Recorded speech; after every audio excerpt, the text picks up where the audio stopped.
Hey y'all, it's Lucy of my website paperglitterglue.com, the host of the Great Halloween Spooktacular. You've been seeing a lot of me, and today we're going to make this Frank dancing figure.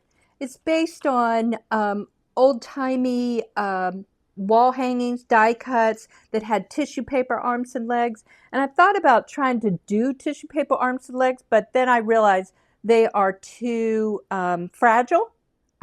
So I decided to use cardstock, and this is the dance. Look at him. Isn't he cool? So anyway, this is the Frankenstein Dancing Figure, and he's hoping you'll try to make him, that you will make him. Okay, let's get started with Cricut Design Space showing you how. First, let me show you how to use the files for the Frankenstein Dancing Figure. So in my Cricut, I'm going to New Project, going to Upload. Now I'm going to browse. I'm on my computer, my laptop rather. Here's my Frankenstein file, the SVG cut file. I'm going to show you how it works in Cricut Design Space. And that is indeed my file. And you can see here, I always draw score lines in red, but on the main canvas of Cricut Design Space, it doesn't show them as red, but in this kind of preview mode, it does show the score lines as red. So let's continue. And I'm uploading. I'm clicking the button in the lower right-hand side, and it should be uploading it, I hope. And this is how the screen opens up. I don't need these additional files. I'm going to scoot them away. I want to reduce the size just on the screen, not the actual size. So I'm going to click this little scale button down here until I can see the entire file, which actually works at like the 25% level. So these are all my pieces for my Frankenstein dancing figure. I'm going to ungroup it. And the first thing I check is my scale square. It's 1 by 1. That's accurate, so I can throw that away now. I don't need it. So let's first change all the score lines and attach them. That's really the most important thing we have to do here. All right, so for this piece, the score line is grouped with the piece it belongs to. So when I click on it, it turns green over here to highlight it. And I'm going to click this little down arrow, and you'll see this individual line. Here's the piece, the background piece, and this line. That is the score line. But the way you really know it's the score line is you click on it, just on that piece, and then you can look over at the color box. And since I only draw, I use some red, but basically the only thing I use this primary red for is for score lines, and that tells you, yes, indeed, this little line is a score line. Now we go to the operations menu, scroll down, click score, then click the whole entire piece. You can see it selected here, and attach. And now my Cricut knows, my Cricut Maker, that's the machine I'm using, my Cricut Maker knows that the score line belongs there. And do the same thing for the arms. So I click on them to select it, and you'll see it's green. So that's this piece selected. These series of lines are score lines. We'll click on them.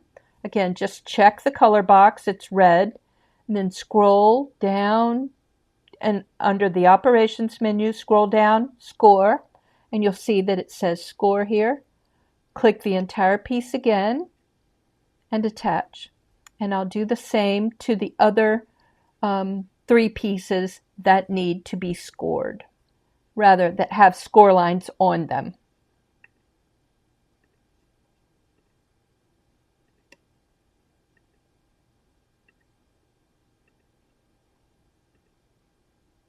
Select the lines, red, score, attach. Select the piece, select this series of lines, score, attach. And now you can cut it out the usual way. I usually separate by color so that, you know, if I want to duplicate, like sometimes the hands mess up, or because this has a lot of details, this face piece has a lot of details, it might not cut as well, so I might duplicate it so I can be sure that I get at least one good piece. Or I realize I can get two on the same sheet of paper, and so I'll like double them up. And one way I do that is I go to shapes and I usually use the square, and then I actually pick a different color, a contrasting color. Let's do a light gray. And then I change the size. I unclick this arrow, this lock, so I can make the size fit whatever size paper I'm using. And most often it's 11 by 8.5. And I give myself a little room, so I'm putting in 10.5 for the width and the height 8.25.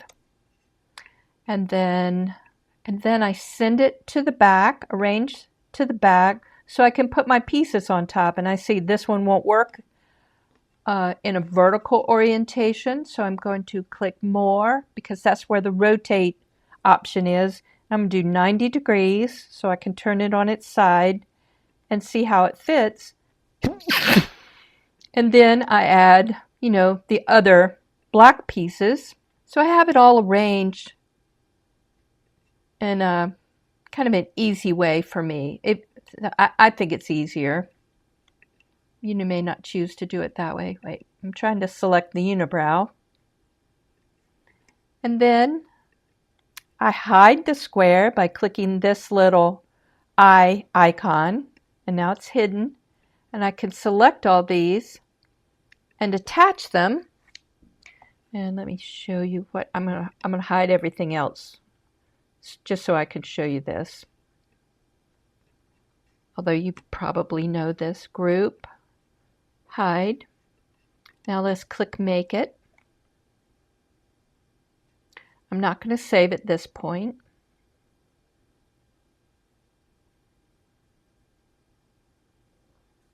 And now I know automatically that everything fits on an 8.5 by 11, or rather an 11 by 8.5 sheet. And I don't have to mess with material size.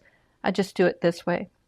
Remember, the black is the only part that I used heavier cardstock. I like this to be sturdy, so I like the background piece to be sturdy. And then continue, and I'm using my maker.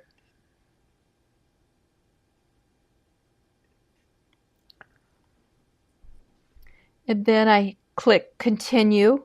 I'm using my maker, and I would choose like heavy cardstock, 110-pound cardstock. And I would often run it through twice, so I know that it cuts it out. But I always check at the bottom to see how well it's cut out. The only one that I used a different, wait, I'm going to hide this one. Let's go back and show these. I think it's very important. I'm ungrouping.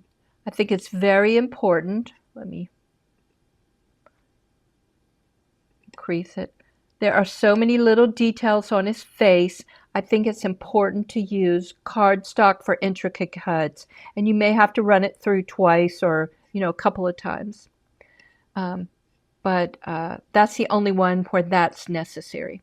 This oval goes behind the eyes to behind the body, the black body, to make the whites of the eyes, but I just use scrap paper. So actually, I'm going to delete that, but it is in the pattern, and that's what that oval is for.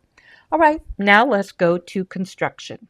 Okay, these are the two little dancing figures that kind of started it off. I mentioned them earlier, and everybody had so much fun making them. I thought I would do another dancing figure this year, and it is Frankenstein. Let me get my pieces. Okay, let's see.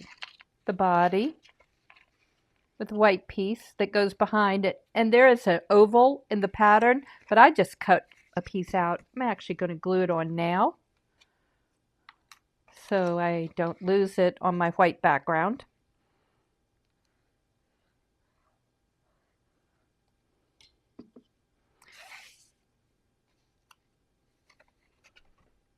There you go. That's the back. This is actually the unibrow. That shadow is Luca. Go, Luca. Go, Luke.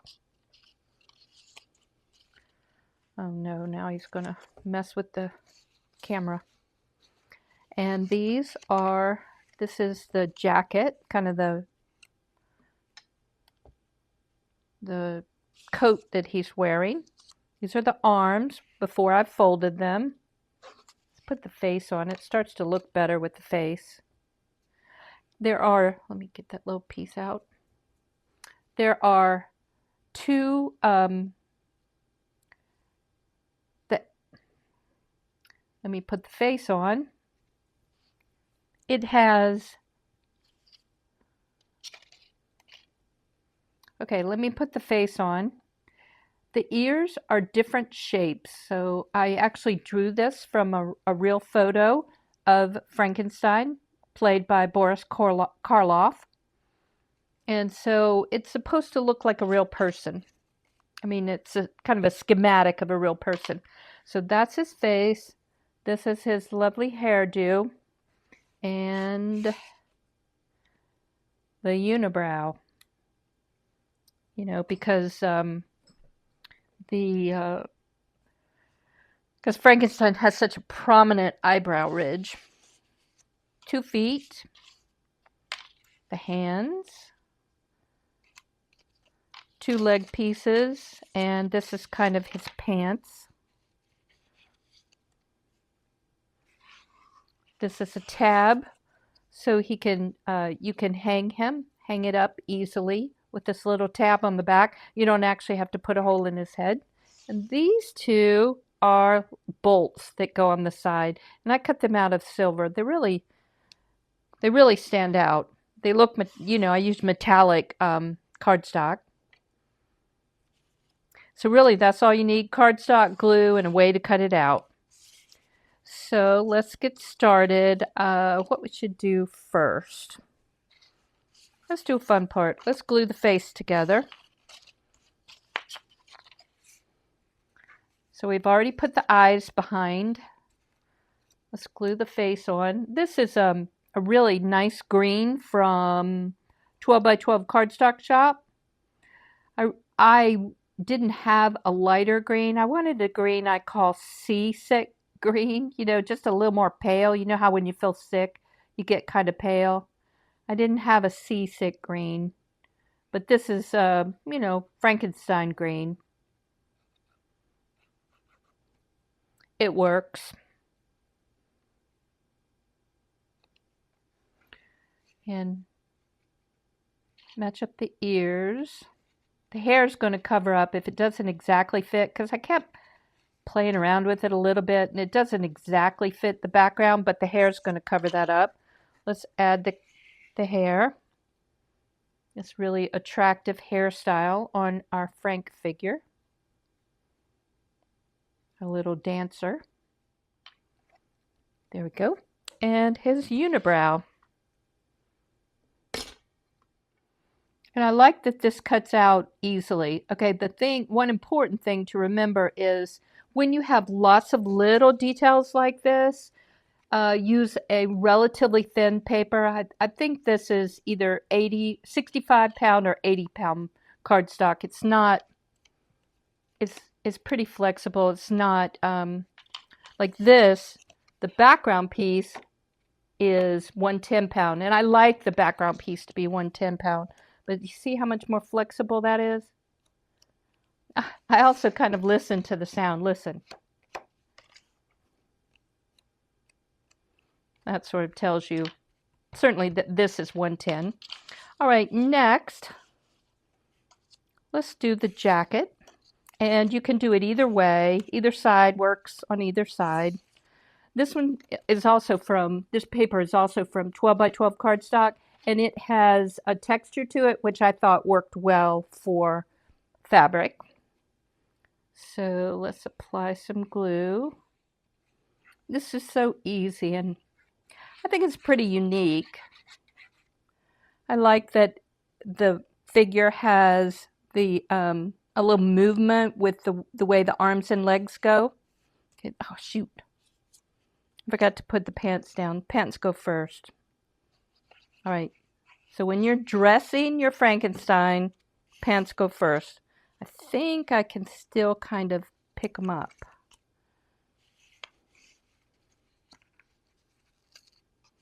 You kind of have to think in layers what goes underneath, and I like the pants to be underneath. Phew, saved it. All right, next, let's do the arms. And if you look at the arms, there is a curve on the outside. That's sort of to mimic the shoulder. So in my left hand is this arm, and in my right hand is this arm. It's hard for me to do directions. So I'm folding along all these little score lines, and I actually ran it through my machine a couple of times. I used my Cricut Maker, and I ran it through an extra time just so it'd make the score lines better. I usually use my scoring tool just because it's faster, but it does not score as deeply, so it's one reason I run it through. Also, I just recently bought a bunch of new mats that actually stick very well, so stuff doesn't seem to come up as often as it did when I, had old mats. Your first piece needs to be flat so you can glue it down. So really, you're making the pleats, making the folds after that one. You see? So the first piece needs to be flat. And then I think I did it on both of them. And now let's glue his hands on. Now you kind of decide, do you want it thumb in or thumb out? I think I like it thumb in. And if you want to make it look like his, he's too big for his shirt, then just, glue the wrist.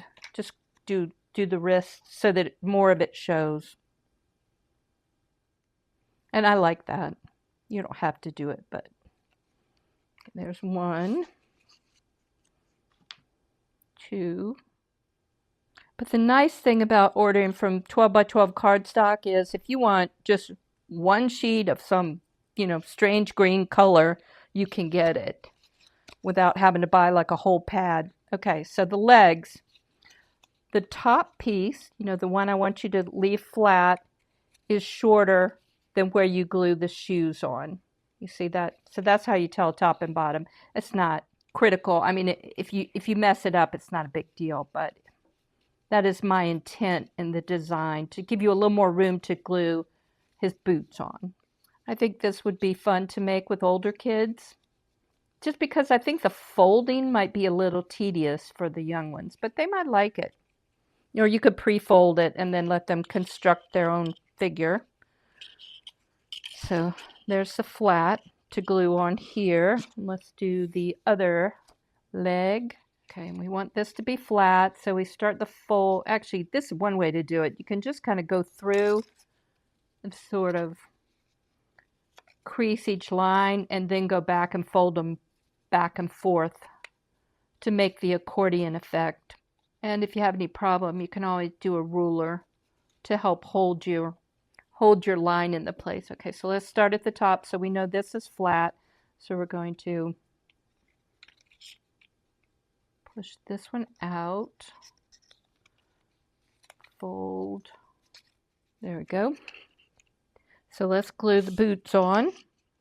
Trying to make them about the same. All right, let's do the arms. Now remember, this curve goes on the shoulder, makes the shoulder. And I made a prototype, and he kind of, I did his arms sort of inward, and it looked funny. I think he looks a little more intimidating if his arms angle out just a bit. So I'm applying glue to the back of the top tab and trying to figure out, there, that looks good. And let's see how this one does. Up a little bit. Okay, there. See?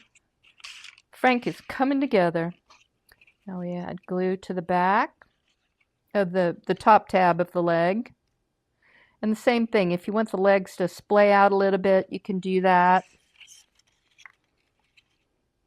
Make sure you do a left and right foot. There's basically our Frank.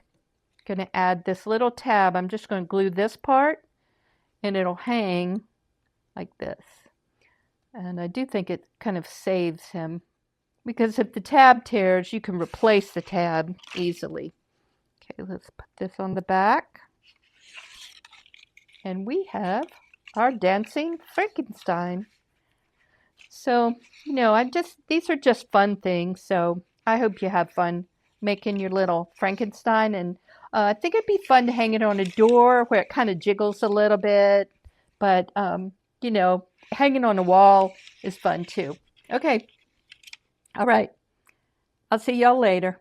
Forgot the bolts. Let's put Frank's bolts on so we can charge him up. Okay. Little dab of glue. 1 bolt. 2 bolts. There. And you can use gray. I don't know if gray would look better. This may be too shiny. I might have to distress it. Okay, now Frank is really done. Hello. Now that you've seen how easy it is to make Frankenstein and what a great wall hanging he'll be, I do hope you will make it and just enjoy. And I think kids will have fun with him. And it's really pretty simple. You saw we layered it pretty so that it would be very easy. Okay, I'll see y'all later. You take care. Bye.